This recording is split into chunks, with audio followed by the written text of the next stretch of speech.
Hello students, this is the video of chapter 2 in geography and the name of the chapter is the structure of the earth. Structure means संरचना, ढांचा, construction यानी कि पृथ्वी की construction किस तरह से हुई है हम इस चैप्टर में ये पढ़ने वाले हैं.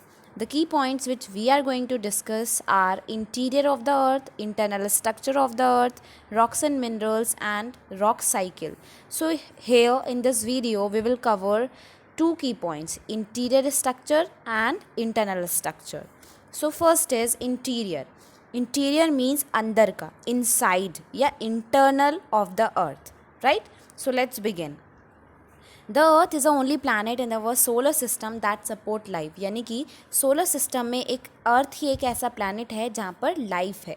It's our home and it is about 460 crore years old. यानी कि 460 करोड़ ईयर्स पुराना है ये हमारा प्लानट.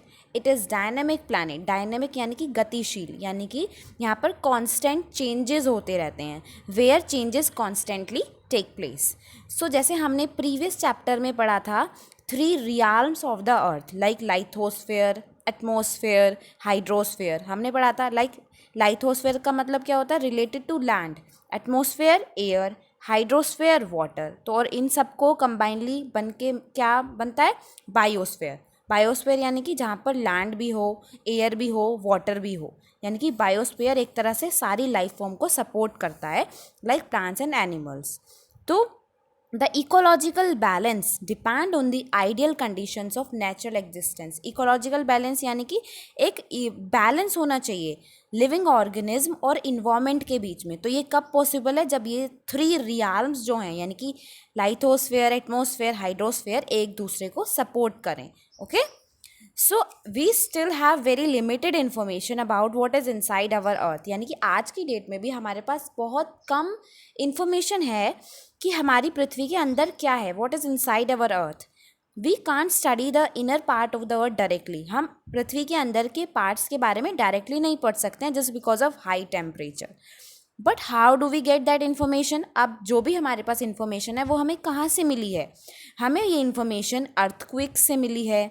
यानी कि ये जो भूकंप आते हैं, वॉल्केनिक इरप्शन, ज्वालामुखी विस्फोट से मिली है. और डीप माइंस यानी कि गहरी खानों से मिली है. इनसे हमें ये सारी जानकारी मिली है जो आज हम अपनी पृथ्वी के बारे में जानते हैं या आप लोग इस चैप्टर में जो पढ़ने वाले हो. ठीक है.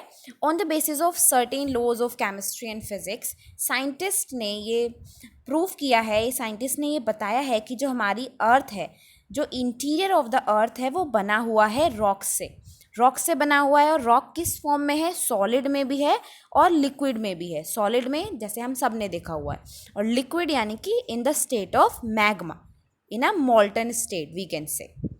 Right. Now the second key point is internal structure of the earth. अब हम बात करते हैं इंटरनल स्ट्रक्चर के बारे में. स्ट्रक्चर यानी कि उसके ढांचे के बारे में, किस तरह से ये कंस्ट्रक्ट हुआ है. Based on chemical properties, the interior of the earth is divided into 3 main layers. यानी कि 3 main layers में divided है. 3 layers कौन कौन सी हैं? These are crust, mantle and core. These are the 3 layers.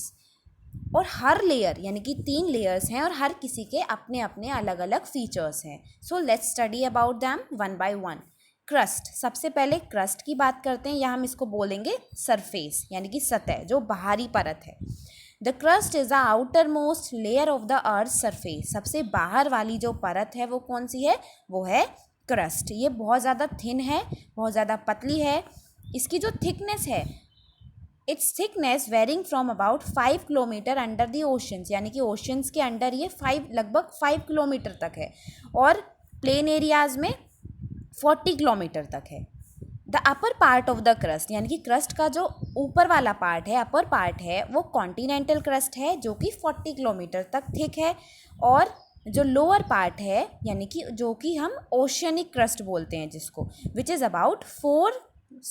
About 5 kilometre thick. Right. ये clear हुआ. यानी कि 2 पार्ट में डिवाइड है हमारी जो क्रस्ट है, एक तो कॉन्टिनेंटल और एक ओशियनिक. कॉन्टिनेंटल यानी कि अबाउट 40 किलोमीटर थिक है और ओशियनिक 5 किलोमीटर तक थिक है. राइट. जो मेन एलिमेंट्स हैं जिनसे ये बनी है, क्रस्ट जो बनी है, मेन एलिमेंट्स यानी कि मेन तत्व से जिनसे बनी है वो है सिलिका, एल्यूमिनियम और magnesium. The main component of the continental landmass are silica and aluminium, यानी कि जो मेन कंपोनेंट्स है कॉन्टिनेंटल। अब हमने दो पार्ट में डिवाइड कर लिया ना हमारी क्रस्ट, जो क्रस्ट है वो कॉन्टिनेंटल है और ओशियनिक है, as you can see in the second diagram, continental and oceanic crust. तो ये किससे बनी हुई है, ये सिलिका और एलुमिना से बनी हुई है, यानी कि इसको हम क्या बोलेंगे, साइल बोलेंगे, SI सिलिका और AL एल्यूमिनियम, राइट। अब हम बात करते हैं ओशियनिक क्रस्ट की। ओशियनिक क्रस्ट बनी हुई है सिलिका और मैग्नीशियम एलिमेंट्स से, जिसको हम एक साथ क्या बोल सकते हैं, साइमा, SIMA, SI सिलिका के लिए और MA मैग्नीशियम के लिए। जो ओशियनिक क्रस्ट है वो डेंसियर है कॉन्टिनेंटल क्रस्ट से, it is denser than continental crust, यानी कि it's a thicker than continental crust. जो एवरेज डेंसिटी है क्रस्ट की वो है 3.0 ग्राम पर क्यूबिक सेंटीमीटर। यहाँ पर सॉइल भी होता है और यहाँ पर हमें बहुत सारे मिनरल्स भी मिलते हैं। ये थी crust. Now next is mental, यानी कि मिडिल लेयर। जैसे हमने स्टार्टिंग में बताया कि 3 लेयर्स होती हैं, क्रस्ट, मेंटल और कोर। जैसे जैसे इनका नंबर है इसी तरह से अगर हम मेंटल को देखें तो ये क्रस्ट और कोर के बीच में आती है, that's why it is called middle layer. तो नेक्स्ट लेयर जो कि लाइथोस्फीयर से नीचे है, जो कि लगभग उसकी गहराई कितनी है, 2900 किलोमीटर्स, उसको हम क्या बोलते हैं, मेंटल बोलते हैं। यहाँ पर एलिमेंट्स जो ज़्यादा हैं वो हैं सिलिका और मैग्नीशियम। इसकी एवरेज डेंसिटी है 3.5 ग्राम से लेकर 5.5 ग्राम तक। जो टेम्परेचर है मेंटल में वो बहुत ज़्यादा हाई है। मैग्मा इज़ फाउंड हियर, यानी कि यहाँ पर मैग्मा भी फाउंड होता है। जैसे स्टार्टिंग में आई टोल्ड यू लाइक जो रॉक हैं वो लिक्विड स्टेट्स में भी होती हैं, तो magma is a liquid form of rock.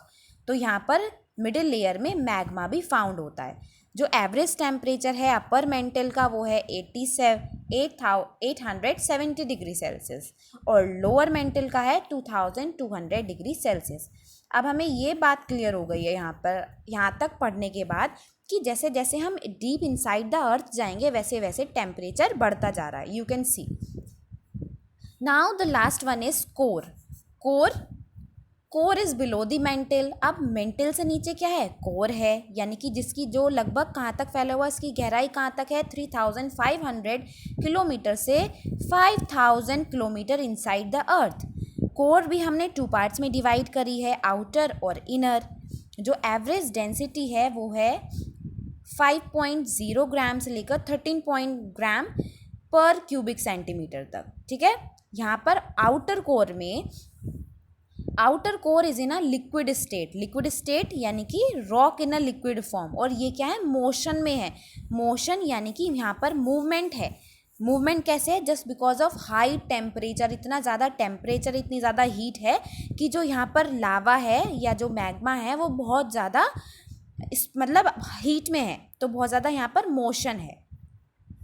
The outer core has a temperature of 2200 degree Celsius. Outer core का टेम्परेचर क्या है, 2200 डिग्री, और जो इनर कोर है उसका जो टेम्परेचर है वो इससे भी ज़्यादा होगा क्योंकि वो उसके भी अंदर है, वो है 5000 डिग्री सेल्सियस।